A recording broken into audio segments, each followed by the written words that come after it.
आए खुदा के मुकद्दस कलाम को देखें। ज़करिया 9 बाब की 9 आयत। ए बिन्ते सय्यून तो नहायत शादमान हो, ए दुख्तरे यरूशलेम खूब ललकार, क्योंकि देख तेरा बादशाह तेरे पास आता है। वो सादिक है और निजात उसके हाथ में है। वो हलीम है और गधे पर, बल्कि जवान गधे पर सवार है। खजूरों के अतवार के दिन बहुत बड़ा सवाल। क्यों यीशु मसीह गधी के बच्चे पर सवार हुआ? बहुत सारी वजूहात हैं, लेकिन एक सबसे बड़ी जो मैं आपको बताना चाहता हूं, अगर कोई भी जनरल या कोई भी बादशाह अगर वो गधी के बच्चे पर सवार हो रहा है तो इसकी बहुत बड़ी अहमियत है। वो बादशाह लाजमी तौर पर स्लॉटर होगा, कत्ल होगा या मारा जाएगा। खुदावंद यीशु मसीह गधी के बच्चे पर सवार हुआ।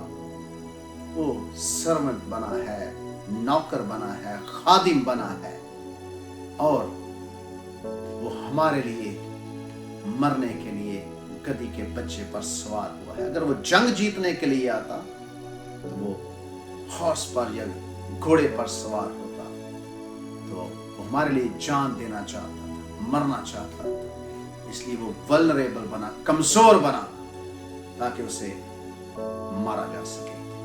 और दूसरा एक और बड़ा अहम पैगाम खजूरों के त्योहार के दिन, जब भीड़ शोर मचा रही थी तो फकीरों ने, फरीसियों ने, लोगों ने कहा, लीडरशिप ने कहा कि इनको चुप करा, ये क्यों ऐसा कह रहे हैं? यीशु ने कहा अगर ये खामोश हो गए तो पत्थर चिल्ला उठेंगे।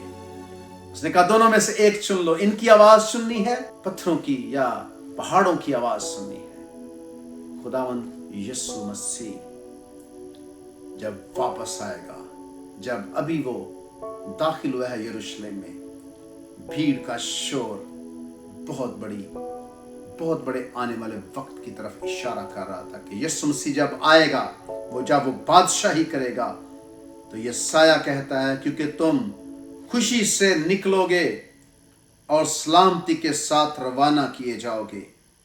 पहाड़ और टीले तुम्हारे सामने नगमा बर्दाश्त होंगे और मैदान के सब दरख्त ताल देंगे। यशायाह कह रहा है कि उसकी आमद पर, बादशाह की एंट्री पर, पहाड़ और टीले नगमा सराय करेंगे। लिखा है कि मैदान के सब दरख्त तालियां बजाएंगे।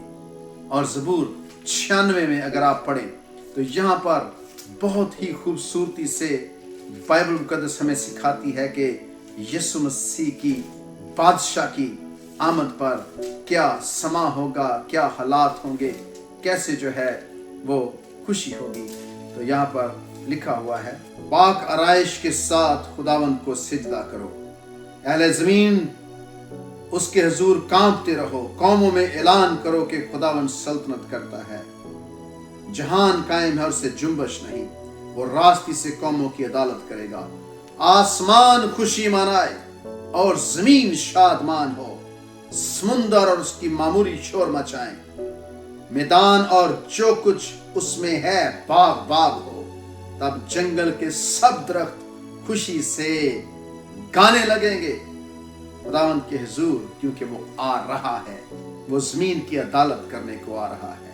वो सदाकत से जहान की और अपनी सच्चाई से कौमों की अदालत करने आ रहा है। सारे दरख्त, बाग के दरख्त जो है, मैदान के जो दरख्त हैं, जंगल के सब दरख्त खुशी मनाएं। और ये खजूरों की डालियां, लोगों का शोर उस खुशी की खबर दे रहा था। God bless you.